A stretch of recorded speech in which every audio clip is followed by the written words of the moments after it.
दूसरे दिन तो उनका सारा बहस दूर हो गया। और मैं आपको क्या बताऊं कि दाढ़ी रखने वाले मुसलमान बड़े बड़े पंखे लेकर और हिंदुओं को इस तरह से पंखा हवा कर रहे हैं, उस महफिल में हवा कर रहे हैं। भूम ज्योतक इतिहासकार संगठन की आधारशिला रख दी गई और उस आधारशिला के बाद जो भूम ज्योतक इतिहासकार संगठन का जो काम जो चालू हुआ है वो 5 और 6 यानी 7 नवंबर को इसी 87 में चालू हो गया।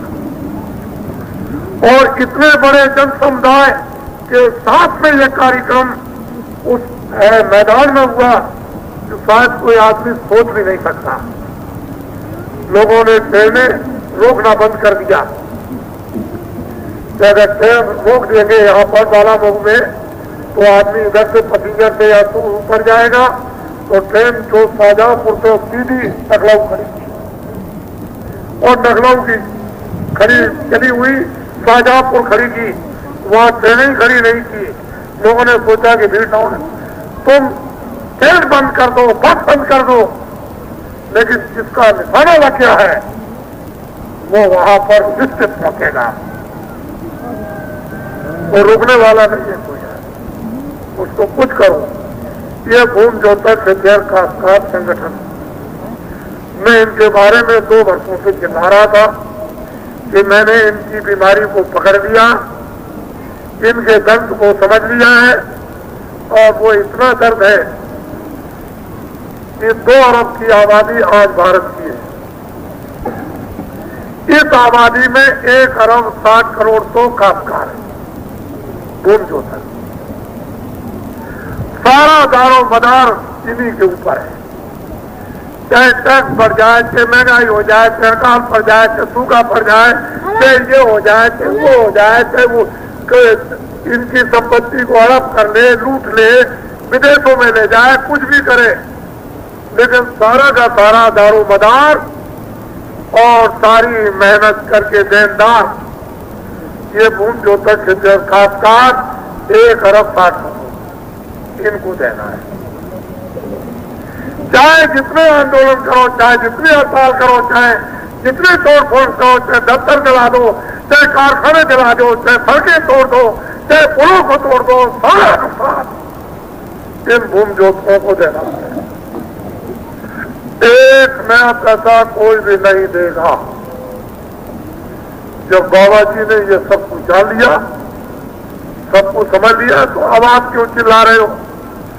अभी तो मैंने सिर्फ जरा सा पीछे वाले कपड़े को पकड़ा है, इतने में आप घबराने लगे। भूम ज्योतक इतिहासकारों का अभी कपड़ा पकड़ा और जरा सा पीछे से ऐसा झटका लगाया कि जरा मेरी तरफ देखो, तो इतने में तुम चिल्लाने लगे। इतने में स्वार्थी लोग क्योंकि आवाज आने लगी, इसलिए हमने झंडे के नीचे, आपको तो पता नहीं कि क्या होने वाला और क्या होगा। चलो जंगलवासियों, आप हमारी तरफ ध्यान रखें। ये सारी की सारी जिम्मेदारी का भार इन हुकूमत करने वालों ने इन भूम ज्योतक इतिहासकारों पर सारा डाल दिया और ये विधीर्ण हो गए, परेशान हो गए, तकलीफ में हो गए। बाबा जी ने इनके लिए दवा तैयार की। हम दवा बना रहे थे, किसने कुछ दवा बनाई होगी, हस्तिनापुर में कौरवों पांडवों को समझाया होगा, वो दवा बनाई होगी। राम ने जब जंगलों की तरफ दक्षिण में गए तो कुछ बंदरों से पूछे, कुछ उनको बताया, कुछ समझाया बुझाया होगा। तो आपने तो ये कुछ ना राम का इतिहास और न कृष्ण का, न हस्तिनापुरी, न कौरवों और पांडवों के इतिहास को सब भूल गए। आपने तो ये सब कुछ देखा सुना नहीं। बाबा जी इसकी तैयारी में थे।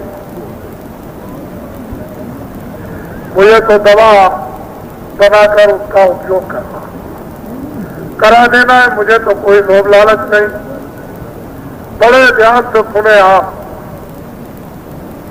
देशवासियों,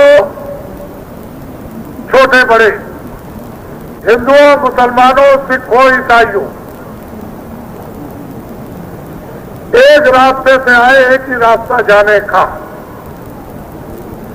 तुम सबका भगवान, तुम सबका खुदा, तुम सबका गॉड, तुम सबका गुरु एक ही है। न जानने के कारण अलग अलग हो जाएंगे, अगर जान लिया जाएगा तो एक ही। अपनी अपनी जगह बैठे रहो, कोई वहीं से सब कुछ देखने को मिलेगा। घबराओ मत, इनकी तरफ देखो, इनको देखो देशवासियों। ये भूम ज्योतक हितैषी संगठन का कार्य है, जिसको कि देश में लोगों को दिया गया कि गांव-गांव जाकर भूम ज्योतक हितैषी संगठन को जल्दी से जल्दी इसको बनाकर मैदान में लाए।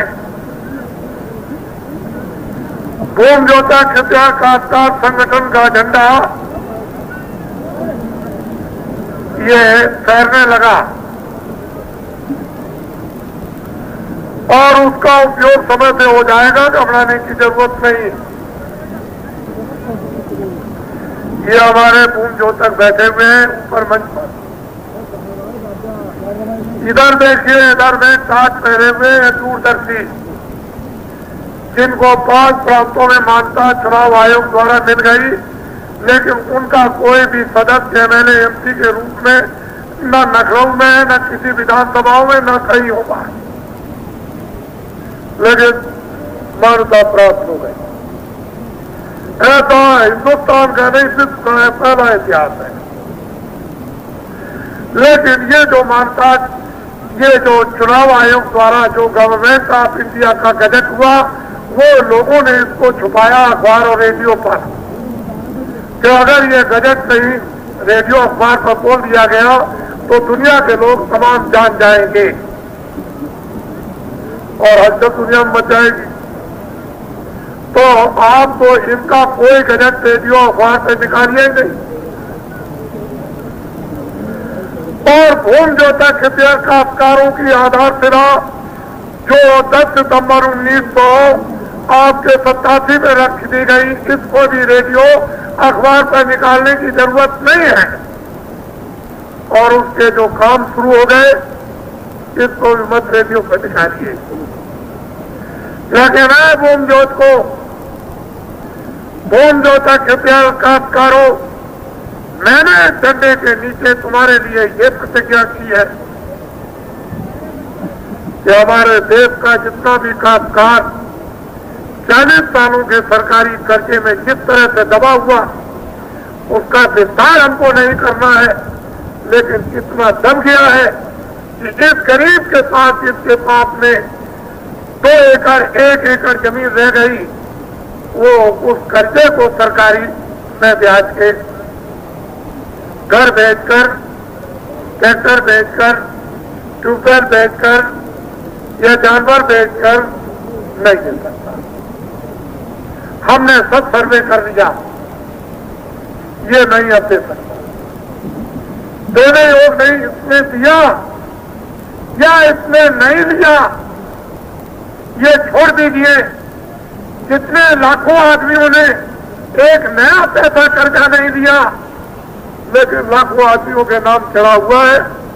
बाबा जी इन सब चीजों से अवगत है, हमको इसके विस्तार की जरूरत नहीं।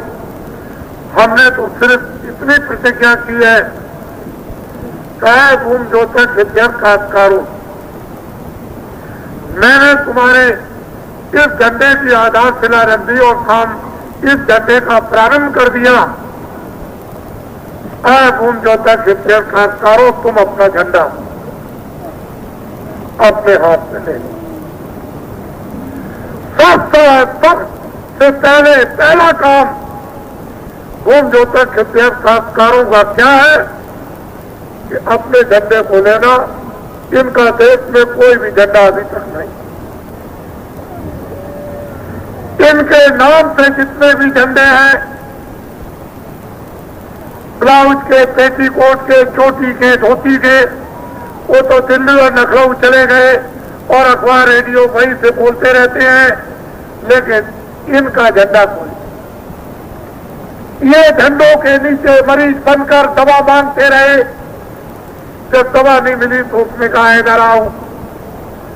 दूसरे झंडे के नीचे चले गए, जिंदाबाद मुर्दाबाद। वहां से भी निकल भगे। तीसरे ने कहा इधर आ जाओ, हम तुम्हारे ये पूरा कर देंगे। वहां जिंदाबाद मुर्दाबाद, वहां भी कुछ पूरा इंतजारों का नहीं। चौथे झंडे के नीचे चले गए, जिंदाबाद मुर्दाबाद ये करते रहे। और 40 वर्षों में मैं ये तमाशा देखता रहा। मैंने ये प्रेरणा देना शुरू ये कर दिया कि होम ज्योतक इतिहासकारों, मेरा झंडा नहीं, मैं तुम्हारे झंडे के नीचे मैं भी हूं।